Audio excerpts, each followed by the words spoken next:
Hi all, I hope things are going well. I thought I'd give you a little bit of a recap and a look ahead to this week's class. There are two chapters that you'll be reading, Chapter 12 on negotiation and Chapter 6 on solitude.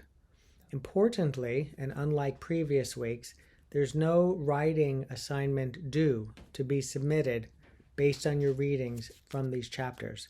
However, I am looking forward to a robust conversation on each, and so I've provided you with some questions to reflect on and to have answers to or comments on so that I can pose them in class and there can be an opportunity for many people to participate, especially for you in the event that you don't feel that you have participated as much, and this might be helpful in this regard.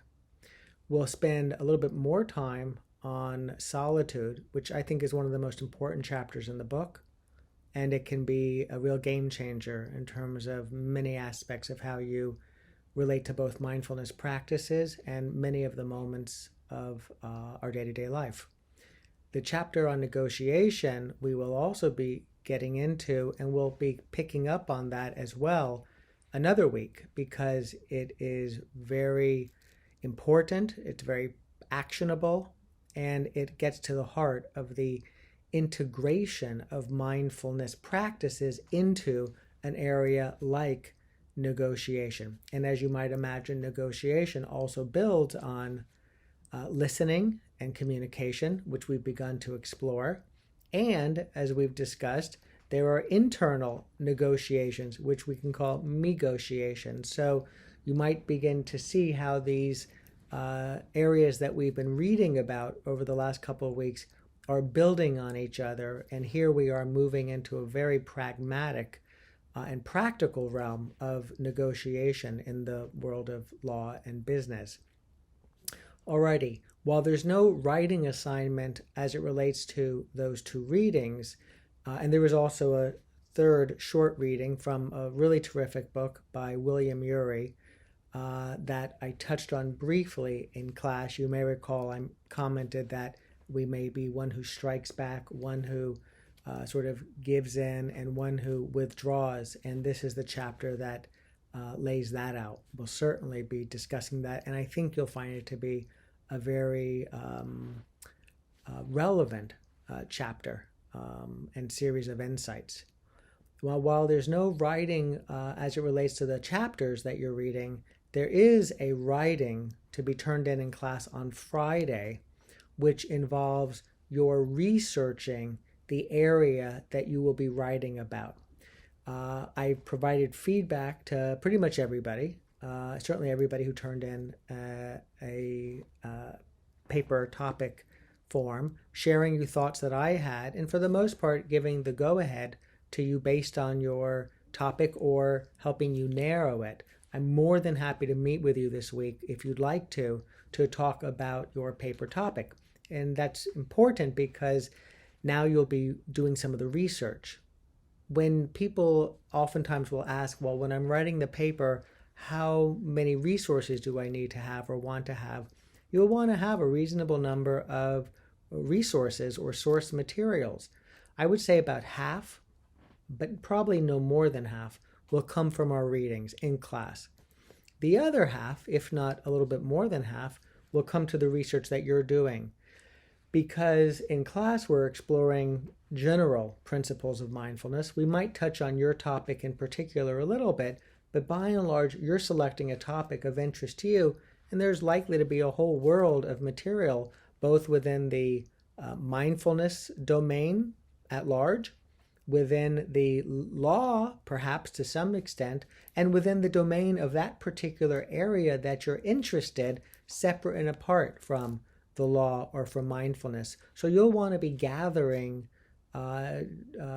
references and sources that you'll be reading and reviewing to deepen your understanding of the area that you're exploring, and of course to enrich what you write about and to allow the reader to then go forward and follow up based on your introduction of the subject to the reader.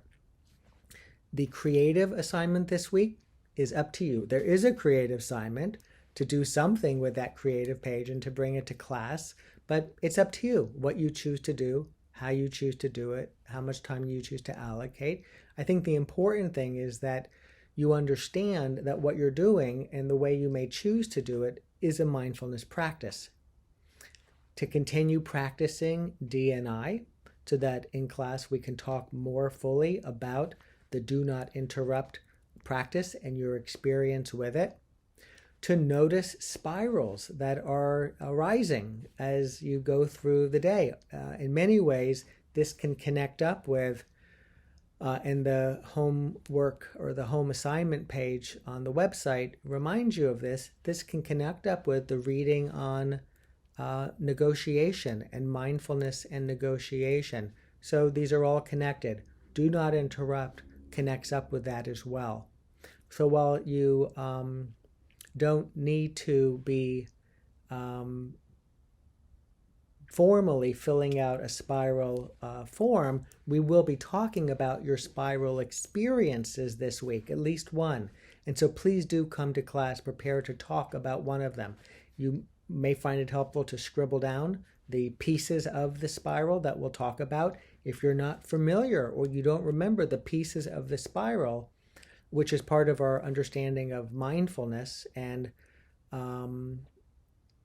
the spiral form that you turned in last week broke those out for you. There is a page, the same form that you can link to and print out on the website. I do not have PMP on the website, and that's because by now, presumably, it is a part of your day to practice the present moment pivot at various times, not the least of which when you reach your present moment pivot point. But now we're sort of on the other side of the halfway point of our semester, and so I've done my bit in many ways, and you've done your bit, and now it's really you beginning to lead yourself. So I'll continue to provide assignments and be looking at journal entries and us talking about things. But really, if we want to have it where when class ends, there's legs to what we're exploring, there's a half-life that persists, it really does increasingly become, I think, important for you to authorize yourself and motivate yourself to do practices and not depend on it being an instruction or an assignment, even though for the next 5 or 6 weeks it'll be both in many ways.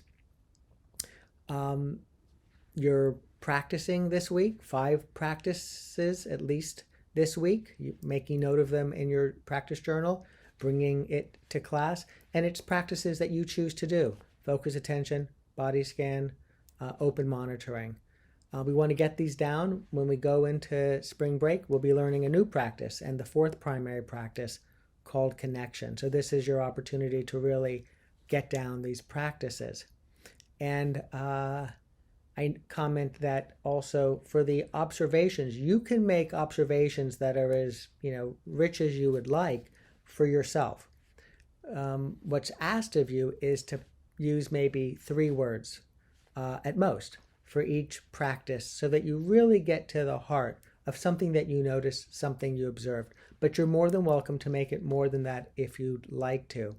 And finally, yesterday I had sent out the email inviting whoever would like to, and there's a nice group of us who are now meeting each day at 6 o'clock in the morning for a 12-minute mindfulness practice. I was reflecting on our visit by Steve Zuckerman on Friday, and the questions that were asked about, how do you sort of not procrastinate and sort of get a practice going? And he, of course, spoke to his personality and his orientation, which is 100% is the best way to go. Different people have different approaches to that, but certainly the development of a habit or something becoming more second nature can be very much enhanced by getting experience under our belt and doing it on a regular basis. So I invited everyone to join me at 6 o'clock in the morning over Zoom for a 12-minute mindfulness practice. And so if you did not get that message in time to respond last night at 10 o'clock, and you would like to join, and what that means is it's a commitment to Tuesday, Wednesday, Thursday, Friday, for us to meet each other at 6 o'clock over Zoom for a 12-minute practice. Please email me, and I will send you the link and information for doing so. All right, I hope this is helpful. If you have any questions, please let me know, and I look forward to seeing you all, some of you, each morning this week, and all of you on Friday. Be well.